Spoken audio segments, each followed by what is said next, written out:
Hello बच्चों, स्वागत है आपका अपने चैनल डिफेंस ट्यूटर में। आज की इस वीडियो में हम आपको बताने वाले हैं इंडियन कोस्ट गार्ड नाविक जीडी के बच्चों के लिए फिजिक्स के एक्सपेक्टेड क्वेश्चंस को। और यह वीडियो हमारा एक नया चैप्टर नए टॉपिक पे होगा और उसका नाम है बच्चे सर्कुलर मोशन। ठीक है, यह सर्कुलर मोशंस का लेक्चर 1 है। इससे पहले हम और भी डिफरेंट आपके चैप्टर्स पे लेक्चर्स दिए हैं। जिन्होंने अभी तक उसे नहीं देखा है तो प्लेलिस्ट से जाकर देख सकते हैं।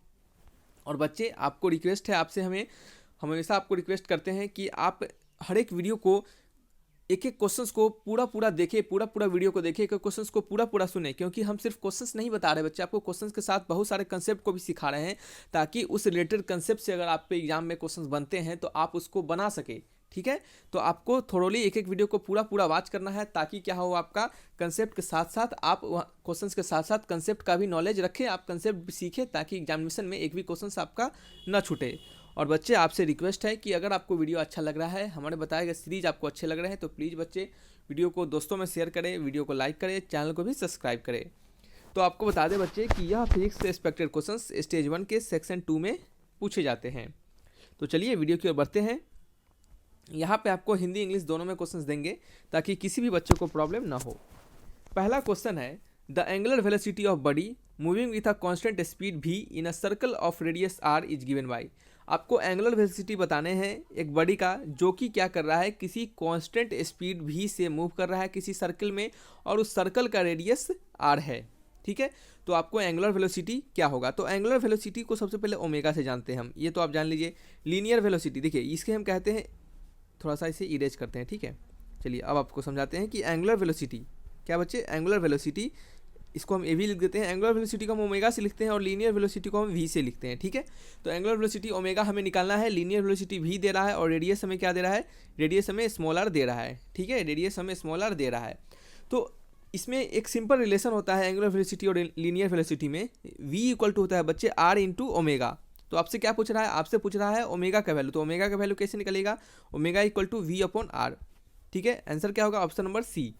तो ये तो आपको समझ में आ गया कि ये क्वेश्चन हमने बना लिया कि v equal to r omega होता है, तो ओमेगा का वैल्यू क्या हो जाएगा, v अपॉन आर।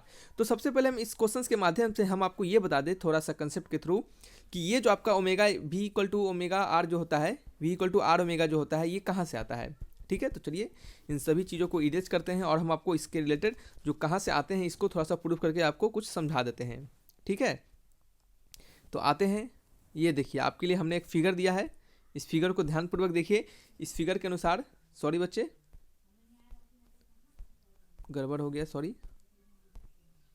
चलिए, इस फिगर के अनुसार आपको क्या दिया जा रहा है, इस फिगर के अनुसार यहाँ पे कहा जा रहा है बच्चे कि एक आपको सर्कल दिया जा रहा है, एक आपको सर्कल दिया जा रहा है, और उस सर्कल में किसी थीटा एंगल पर जाके देखिए, थीटा एंगल पे ये आपका क्या है, कुछ थीटा एंगल कोई बड़ी मूव कर रहा है, इसको दिया जा रहा है डेल्टा थीटा यानी स्मॉल थीटा, और ये आपका जो वो बॉडी जो ट्रैवल कर रहा है वो इसका डिस्प्लेसमेंट कितना दे रहा है, डेल्टा एस दे रहा है।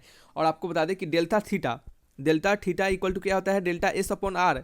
और ये सोचेंगे आप कि ये कैसे आता है, ये आता है, आपका एक कंसेप्ट है, आपको मैथमेटिक्स में पढ़ने हैं कि थीटा इक्वल टू होता है बच्चे l upon r. Theta equal to क्या होता है, एल अपॉन आर यानी आर्क अपॉन रेडियस। और ये क्या है, आपका आर्क है, ए बी क्या है, आर्क है, और रेडियस क्या है, इस सर्कल का रेडियस है, आर है।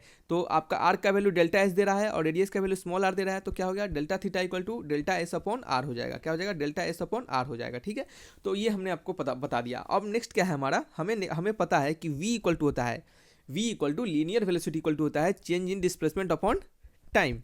ठीक है, नो डाउट ये सभी को पता होता है, ये डेफिनेशन है। और एंगुलर वेलोसिटी का डेफिनेशन क्या होता है, delta theta upon delta T, change in displacement upon time. क्या होता है, change in displacement upon time. ठीक है, आप इसको डेल्टा टी कर दीजिए, कोई फर्क नहीं पड़ता। क्यों, क्योंकि यहाँ पे हम का डेफिनेशन के अनुसार ही वेलोसिटी होता है change in displacement upon unit time, यानी यूनिट टाइम में कितना डिस्प्लेसमेंट का चेंजिंग हुआ। तो ये आपका हो गया। तो हम क्या करने वाले हैं, भी और ओमेगा में रिलेशन को निकालने वाले हैं। किसमें बच्चे, वी और ओमेगा में रिलेशंस को निकालने वाले। देखिए, ये हम आपको इसके लिए बता रहे थे ना कि आपको कंसेप्ट जब सीखिएगा ना इसको, तो आपको बहुत सारा क्वेश्चन आसानी पड़ेगा। क्या होगा, बहुत सारा क्वेश्चन आसानी पड़ेगा ऐसे आप रटने के लिए। तो ये हमने आपको बता दिया कि v equal to r omega होता है, तो ओमेगा का वैल्यू वी अपॉन आर होगा। लेकिन ये आता कहाँ से, हम आपको ये सिखाने की कोशिश कर रहे हैं। तो देखिए, हमें आपको वी और ओमेगा के बीच रिलेशन पता चल गया। ठीक है, हमें वी और ओमेगा के बीच रिलेशन पता चल गया। तो ओमेगा को हम यहाँ पे लिखेंगे delta theta upon delta T. Okay, और आपको डेल्टा थीटा का वैल्यू यहाँ से उठा के इसमें डाल देंगे, तो डेल्टा थीटा का वैल्यू क्या होगा, delta s upon r into delta t, delta s upon r into delta t. और आपको delta s upon delta t का वैल्यू क्या होता है, delta s upon delta t का वैल्यू होता है बच्चे वी यहाँ से, तो ये क्या हो गया, वी अपॉन आर हो गया, तो वी इक्वल टू क्या हो जाएगा, आर इंटू ओमेगा। तो हमारा प्रूफ हो गया, क्या होता है, वी का वैल्यू होता है v equal to r into omega, और ओमेगा का वैल्यू क्या होगा, वी अपॉन क्या होगा, v upon r. Option number c देख रहे हैं। तो चलिए ये कंसेप्ट आपको अच्छे से समझ में आ गया होगा। नेक्स्ट क्वेश्चन की ओर बढ़ते हैं।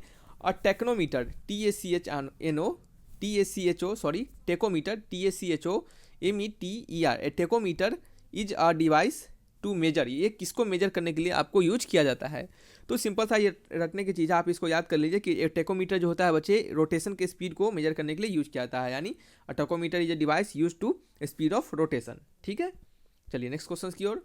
अ body moves with constant speed along a circle, एक बॉडी है, क्या कर रहा है, एक बॉडी है जो कि क्या कर रहा है बच्चे, कांस्टेंट स्पीड से मूव कर रहा है सर्किल पे, मान लेते हैं उसका कांस्टेंट स्पीड भी होगा, और आपको बताने हैं देन तब क्या होगा, एक शरीर एक गति के साथ एक चक्र के साथ गति करता है, फिर तब क्या होगा, no work is done on it, there is no acceleration produce on the body, no force act on the body, the body has constant velocity. तो आपको यहाँ पे इस कांस्टेंट वेलोसिटी के लिए याद रखिए CONSTANT, कांस्टेंट स्पीड क्या है, कांस्टेंट स्पीड के लिए बच्चे, और क्या है आपको यूनिफॉर्म स्पीड के लिए, ठीक है। यहाँ पे चलिए कांस्टेंट स्पीड के लिए बात कर लेते हैं हम। कांस्टेंट स्पीड के लिए बच्चे आपको हमेशा कुछ कंसेप्ट होते हैं सर्कुलर मोशन में, उस कंसेप्ट को हम सिखा दें, आप इस कंसेप्ट को हमेशा याद रखिएगा, आपका कोई भी क्वेश्चन इससे रिलेटेड गलती नहीं होगा। तो देखिए कांस्टेंट स्पीड जब भी आपको कहे क्वेश्चन में, तो कांस्टेंट स्पीड रहेगा तो वेलोसिटी आपका, velocity not equal to constant, ठीक है, वेलोसिटी आपका कांस्टेंट नहीं होगा। स्पीड कांस्टेंट होगा सर्कुलर मोशन में, लेकिन वेलोसिटी कांस्टेंट नहीं होगा। क्यों नहीं होगा, क्योंकि आपके हर एक पॉइंट पर जो बॉडी का वेलोसिटी होगा, हर एक पॉइंट पर जो पार्टिकल्स का वेलोसिटी होगा वो चेंज होता रहेगा। क्यों चेंज होता रहेगा, क्योंकि उसका डायरेक्शन आपका हर एक पॉइंट पर डायरेक्शन चेंज हो रहा है सर्कुलर मोशन में। और आपको बता दें कि वेलोसिटी जो होता है वो होता है वेक्टर क्वांटिटी, और आपका वेलोसिटी वेक्टर क्वांटिटी होने के कारण इसके पास मैग्नीट्यूड एंड डायरेक्शन बोथ होते हैं।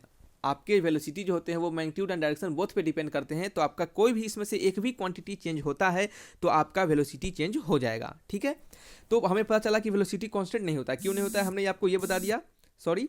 तो देखिए फिर नेक्स्ट क्या है आपका, वेलोसिटी कांस्टेंट नहीं होता है, तो वेलोसिटी कांस्टेंट नहीं होगा तो कुछ तो एक्सेलरेशन होगा, ठीक बात, एक्सेलरेशन होगा। तो एक्सेलरेशन क्या होगा, not equal to zero, acceleration zero नहीं होगा। देखिए यहाँ पे ना आपको ये जो बॉडी है, ये आपका जो इसके थ्रू कोई बॉडी नच रहा है सर्कुलर मोशन में, तो इसके क्या होगा, इसके थ्रू क्या लगता है बच्चे, एक फोर्स लगता है F, ठीक है। इसके अंदर यानी रेडियस के लॉन्ग एक फोर्स लगता है, उस फोर्स को हम सेंटीमीटर फोर्स के नाम से जानते हैं। कोई भी बॉडी सर्कुलर मोशन परफॉर्म करता है तो उसके अंदर एक सेंटीमीटर फोर्स लगता है, और उसी सेंटीमीटर फोर्स के कारण वह बॉडी सर्कुलर मोशन पे घूमता रहता है। अगर जैसे ही उस सेंटीमीटर फोर्स को हम जीरो कर दे तो हमारा बॉडी क्या होगा, उड़ जाएगा, वहाँ से क्या हो जाएगा, सट से गिर जाएगा, ठीक है। तो हमारा सेंटीमीटर फोर्स यहाँ से लगता है। तो अगर आपको पता है कि अगर फोर्स लगेगा तो एक्सेलरेशन तो होगा ही, फोर्स लगेगा तो एक्सेलरेशन होगा ही। तो आपको रेडियस के लॉन्ग एक्सेलरेशन होगा, यहाँ पे लिख सकते हैं एक्सेलरेशन कहाँ पे, रेडियस के long not equal to zero. लेकिन आपका कोई कांस्टेंट स्पीड से मूव कर रहा है, आपका कांस्टेंट स्पीड से मूव कर रहा है, तो क्या होगा बच्चे, आपका टेंजेंशियल एक्सेलरेशन जो होगा, ए टेंजेंशियल क्या होगा, ये आपका इक्वल टू जीरो होगा। ए टेंजेंशियल लाइन, टेंजेंट के लॉन्ग, टेंजेंट समझते हैं, ये आपके सर्कुलर पे ये एक लाइन खींच देंगे आप सर्कल पे, जैसे ही ये एक लाइन खींचते हैं इसके टच होते हुए, तो सॉरी ये इस पॉइंट को टच होते हुए ये क्या होगा, टेंजेंट होगा। तो इसके लॉन्ग जो आपका एक्सेलरेशन होगा वो क्या होगा, आपका जीरो होगा। टेंजेंट के लॉन्ग एक्सेलरेशन जीरो होगा कांस्टेंट स्पीड के लिए, लेकिन रेडियस के लॉन्ग एक्सेलरेशन जीरो नहीं होगा, ठीक है।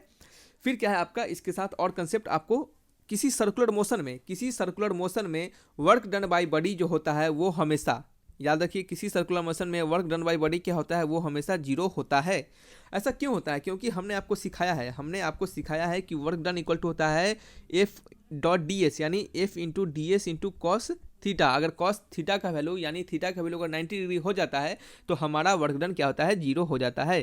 तो यहाँ पे देख रहे हैं फोर्स, बाहर की तरफ कोई फोर्स नहीं लग रहा है, लेकिन अंदर की तरफ एक फोर्स लग रहा है जिसका नाम सेंटीपिटल फोर्स है, और बॉडी इस तरह मूव कर रहा है। तो फोर्स और बॉडी के बीच हमेशा 90 डिग्री का एंगल बनता हुआ दिखेगा, हर पोजीशन में फोर्स और बॉडी के बीच 90 डिग्री का एंगल, 90 डिग्री का एंगल, तो हमेशा 90 डिग्री बनेगा। तो वर्क डन क्या हो जाएगा, cos 90 डिग्री, तो cos 90 का वैल्यू जीरो, यानी वर्क डन हमारा जीरो हो जाएगा, ठीक है।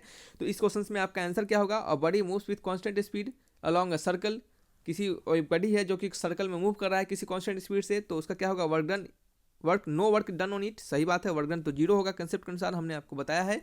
There is no acceleration produce in the body, गलत बात है, एक्सलेशन तो प्रोड्यूस होगा, रेडियस एक्सलेशन, रेडियस के अलॉन्ग जो एक्सलेशन होगा रेडियल एक्सलेशन वो तो प्रोड्यूस होगा।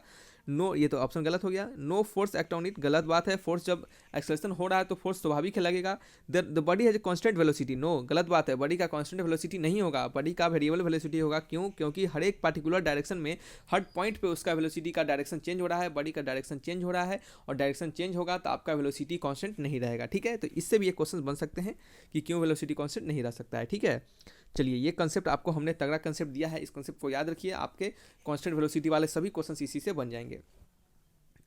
What could be the reason a car moves on a horizontal road get through out of the road while taking a turn? जैसे ही आप एक कार क्या करता है, टर्न लेता है रोड पे, किसी रोड पे, तो क्या करता है वो फेंका क्यों जाता है, यानी वो गिर क्यों जाता है, थ्रो आउट क्यों हो जाता है, वहाँ से दूर के सर्कल में घूम रहा है और अचानक से क्या हुआ, स्कीड करके वो भाग जाता है उधर साइड। ऐसा क्यों होता है, किस रीजन से होता है? पढ़िए, ऑप्शंस को पढ़िए। Due to reaction on the ground, ground के रिएक्शन कारण, due to rolling friction between the tyre and road, by the gravitational force, due to lack of sufficient centripetal force. बिल्कुल सही बात है, सफिशिएंट फोर्स, यानी आपके सेंट्रीपिटल फोर्स के sufficient नहीं होने के कारण वो बॉडी गिर जाता है। हमने आपको तुरंत पिछले क्वेश्चन से बताया है कि कोई बॉडी सर्कुलर मोशन पे तभी घूम पाता है जब उसके अंदर एक सेंट्रीपिटल फोर्स लगता होता है। अगर सेंट्रीपिटल फोर्स जैसे ही Fc=0 हो जाता है, आपका बॉडी क्या हो जाएगा, भाग जाएगा, क्या कर जाएगा, उड़ जाएगा, वहाँ से उधिया जाएगा, क्या हो जाएगा, गिर जाएगा। ठीक है, तो हम आपको बता दें सेंटीमीटर फोर्स का वैल्यू क्या होता है। सेंटीमीटर फोर्स का वैल्यू होता है Fc=mv²/r, ठीक है, और सेंटीमीटर एक्सलेशन का वैल्यू होता है v²/r। ठीक है, अरे m से डिवाइड कर दीजिए ना। ठीक है, तो ये क्या हो गया, option number D is the right answer. Next question की ओर बढ़ते हैं। अ body moves with constant speed on a circular path, एक बॉडी जो है वो कांस्टेंट स्पीड से मूव कर रहा है किसी सर्कुलर पाथ पे, in a moving circular path with constant speed. ठीक है, क्या हुआ, क्वेश्चन ऐसा कैसे लिख दिया, देखिए, अ body moves with constant speed in a circular path is moving with constant speed in a circular path it has, एक बॉडी जो है वो सर्कुलर पाथ में मूव कर रहा है कांस्टेंट स्पीड से। सीधा समझिए, ये क्वेश्चन का थोड़ा सा क्या हो गया, डबल डबल लिखा गया हुआ है। देखिए ये क्या है, डबल दो बार लिख दिया हुआ है। ठीक है, तो ये कांस्टेंट स्पीड से कोई बॉडी मूव कर रहा है सर्कुलर पाथ पे, तो स्पीड क्या है आपका, भी मान लेते हैं, कांस्टेंट है। तो आपको बताना है कि देन तब क्या होगा, it has acceleration of constant magnitude, उनका एक्सलेशन जो होगा, उस एक्सलेशन का मैग्नीट्यूड जो होगा बच्चे, वो क्या होगा, क्या कांस्टेंट होगा, उस बॉडी के एक्सलेशन का जो मैग्नीट्यूड होगा वो क्या होगा, आपका कांस्टेंट होगा। नेक्स्ट है आपका कांस्टेंट वेलोसिटी होगा, कांस्टेंट एक्सलेशन होगा, N acceleration which varies with time, एक एक्सलेशन होगा जो कि समय के साथ वेरीज करता रहेगा। ठीक है, तो देखिए ये हमारा जो पिछले कंसेप्ट जो हमने क्वेश्चन 3 में सिखाया था कि उसका वेलोसिटी कांस्टेंट नहीं हो सकता है, एक्सलेशन कांस्टेंट नहीं हो सकता है। डी ऑप्शन में कहा जा रहा है कि N acceleration which varies with time, क्या एक्सलेशन जो होगा वो समय के साथ टाइम पे क्या करेगा, वेरी करेगा, कहीं टाइम पे डिपेंडेंट होगा, नहीं होगा। कैसे नहीं होगा, क्योंकि यहाँ पे सिर्फ एक एक्सलेशन लगेगा, फोर्स लगेगा जो कि सेंटीपिटल फोर्स होगा। कोई कांस्टेंट चल रहा है तो सेंटीपिटल फोर्स लगेगा, और वो जो सेंटीपिटल फोर्स होगा उसमें जो एक्सलेशन प्रोड्यूस होगा उस सेंटीपिटल फोर्स के कारण वो क्या होगा, आपका v²/r। और आपको दिख रहा होगा यहाँ पे कि r क्या है, रेडियस है, सर्किल का रेडियस है, कांस्टेंट रहेगा हमेशा, सर्किल बढ़ेगा घटेगा थोड़ी, सर्किल तो कांस्टेंट रहेगा रेडियस उसका। वेलोसिटी क्या है, वो तो स्पीड आपको कांस्टेंट ही दे दिया है, तो एक्सेलेरेशन भी क्या हो जाएगा आपका, कांस्टेंट हो जाएगा, के से कांस्टेंट हो जाएगा। ठीक है, तो हमने कांस्टेंट, देखिए कांस्टेंट हमने लिखते हैं कि मान लेते हैं ना कांस्टेंट को उस तरह से कि हमने लिखा है यहाँ पे। ठीक है, कंफ्यूज नहीं होना है। तो देखिए चलिए, कोई कांस्टेंट, ये भी कांस्टेंट ही होगा, ये भी आपका कांस्टेंट ही है, ये भी आपका कांस्टेंट ही है। ठीक है, तो हमें क्या मिला कि ये भी ऑप्शन हमारा गलत हो जाएगा। तो कौन सा ऑप्शन होगा, एक्सलेशन ऑफ कांस्टेंट मैग्नीट्यूड, हाँ ये सही है। एक्सलेशन जो होगा उसका मैग्नीट्यूड कांस्टेंट होगा, क्यों, क्योंकि आपका A होता है, AC होता है v²/r, v भी कांस्टेंट है, r भी कांस्टेंट है, यानी एक्सलेशन कांस्टेंट होगा। ठीक है, तो चलिए बच्चे, ये कुछ आपके सर्कुलर मोशन के 5 आपके क्वेश्चंस थे, इंपॉर्टेंट क्वेश्चंस थे, इनसे हमने कंसेप्ट सिखाने की कोशिश की है। जो भी बच्चे देखे होंगे तो इस पूरा वीडियो को पूरा देखिएगा, अगर अभी भी नहीं देखे हैं, स्किप करके देखें तो पूरा शुरू से जाकर देखें। हमने एक अच्छे कंसेप्ट को सिखाया है, इन सभी कंसेप्ट को सीख लेते हैं तो लगभग आपके क्वेश्चंस क्लियर हो जाएंगे। तो चलिए बच्चे, स्कोर अपना लिख के कमेंट बॉक्स में हमें जरूर बताइएगा। तब तक के लिए वीडियो को रखते हैं यहीं पर, अच्छा लगा तो लाइक एंड सब्सक्राइब जरूर कीजिएगा। तो thanks for watching my video, तब तक के लिए बाय बाय।